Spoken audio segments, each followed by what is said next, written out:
What's good, fellow outcasts and other rejects? It's here, and welcome to WTC Anime Outcast. First off, if you're new here, we upload anime what-ifs. Secondly, if you enjoy our content, make sure to like, subscribe, and ring the notification bell. Now let's get on with the video. Okay. Where we last left off, Izuku had been forced to the USJ by his mysterious captors, but after a chance encounter with Koda and Kaminari, he was able to regain control over his body to aid in Scrambled Class 1A. This led him to finally rejoining normal society. On a rainy Monday morning, we pick up with a partially quiet car drive between Izuku and Aizawa just a few days after the UA Sports Festival. Normally I wouldn't let just anyone into my class like this. Principal Nezu thinks he owes you one for saving All Might. Aizawa mutters to his passenger in his typical monotone voice. Even though Izuku is in the uniform he longed for, it doesn't feel right to him, like he didn't earn it. Nonetheless, he fixes his tie and stays quiet. Aizawa had taken Izuku after he was deemed safe by the hospital, but he was unconvinced by the armlet given to Izuku. Being the only one who could stop his rampage, he felt like he had no choice but to look after him. When the two get to the school, Aizawa gives Izuku a brief tour before showing him the way to his new classroom. Deku stares in awe at the massive 1A door, a lump forming in his throat as he's frozen in place. Strange. I thought I was the only one getting moved to the hero course. Who's this chump, Mr. Aizawa?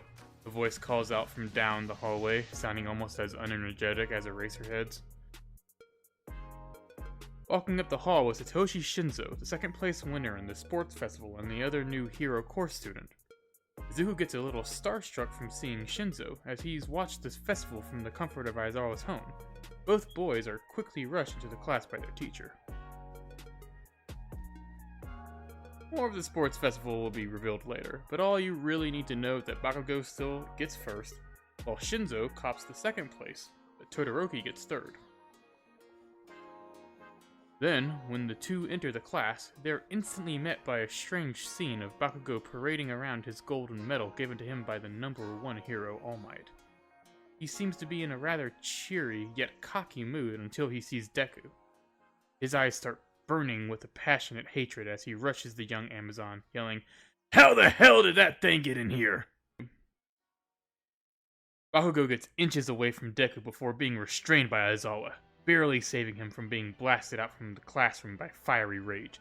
Shinzo starts laughing casually at the assault as he pointed to a seat by Aizawa, seat number 19, formerly held by Mineta. Be kind to your new classmates or else. Shinzo was moved up due to his performance at the sports festival, while Midoriya was given his spot due to his actions during the USJ attacks, though he won't be doing any hero training for now. Eraserhead announces to the class, coming off rather passive-aggressive with Izuku taking his canonical seat. Then Bakugo demands a word outside with their teacher, Aizawa obliging. Instantly after sitting down, Izuku becomes the gleaming center of his classmates' attention, multiple of them walking up to him, such as Kaminari, who tries covering up the brain-fried incident he witnessed. Ida would also, but more calmly while introducing himself. At first, his eyes lock onto the glowing blue lights being from his armlet, but he quickly moves past it as he starts praising Deku for saving All Might in his absence. This sounds strange to him, as this was the first time he's received real praise in years. "Oh, no, it was nothing, I swear," Deku mutters, trying to brush it off as it's the only thing he knows how to do. But that's when the others around him start chiming in, saying how cool they thought his work was.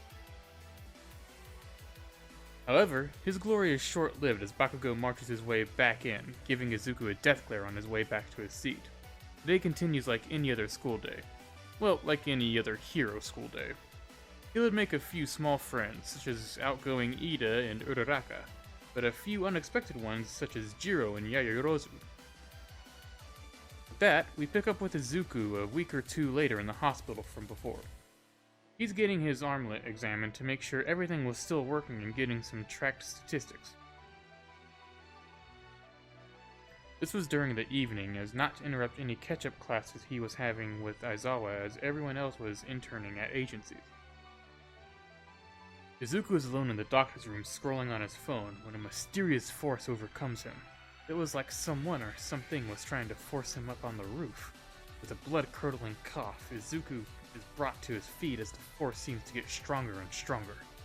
Starting to panic, he thinks his armlet must be broken or something went wrong with the chemicals. In actuality, the Alpha Amazon stands proudly on top of the building, guiding Izuku with a strange force of will, as if he can control Lesser Amazon. When Izuku reaches the roof, he drops to his knees as soon as his feet first step out, entering a brutal coughing fit. Unfazed by it, the Alpha begins a small speech. Look, I hate charity, but you were dealt a bad hand in life, so I'm gonna give you a belt driver just like mine. It might spice things up a little. Think of it as an ace in the hole. Deku glares at his fellow Amazon, his eyes gruesomely bloodshot before the belt is tossed to him. He has no idea what the driver belt thingy is, but he casts it aside after taking one look at it. It somehow brings back memories of his time with Stain. Oh, come on, hatchling. That simple belt will enhance your origin form, not only making you stronger, but also giving you a bit of thinking space. Well, it's either you take the belt, or that speedster friend of yours gets ripped apart by your dear old master. Alpha explains, giving him push needed. Izuku grabs the belt without even thinking about it, his body shaking furiously from both fear and pain. He slaps it against his wrist with the belt latching onto him. That thing has some other surprises in it that I'll let you figure out, but it has some sort of spoken password system to it. It's something we both have in common. Alpha explains while goading Izuku to put on the driver. Then, while muttering the words Amazon, Izuku twists the right lever of the belt. At first, nothing seems to happen, except the belt announcing Omega. But a few seconds later, Izuku erupts into a jade explosion, one far more powerful than any he's mustered up before. Alpha begins laughing maniacally as Izuku steps out of the blast while still on fire, his already heightened senses being boosted tenfold. He could literally smell the putrid stench of decay and death from his old master. With a loud boom echoing through the building, Izuku boosts off the roof and follows the scent. We now cut to a decrepit Hosu City alleyway where both Ida and Stain are, as the Alpha had said. Ida lays on the ground, seemingly frozen in place with multiple bloodied gashes on his side. Stain had become even more brutal in nature ever since his encounter with the Alpha Amazon, leading him to an even more deadly attack on Ida. He gets within inches of taking Ida's life before a sewer grate flies at him at lethal speeds from the darkness at the end of the alley. Stain narrowly avoids it as it smashes into the wall behind him. He then attempts to peer into the shadows, only to be horrified as the new Amazon steps out, Izuku in his new christened Amazon Omega form.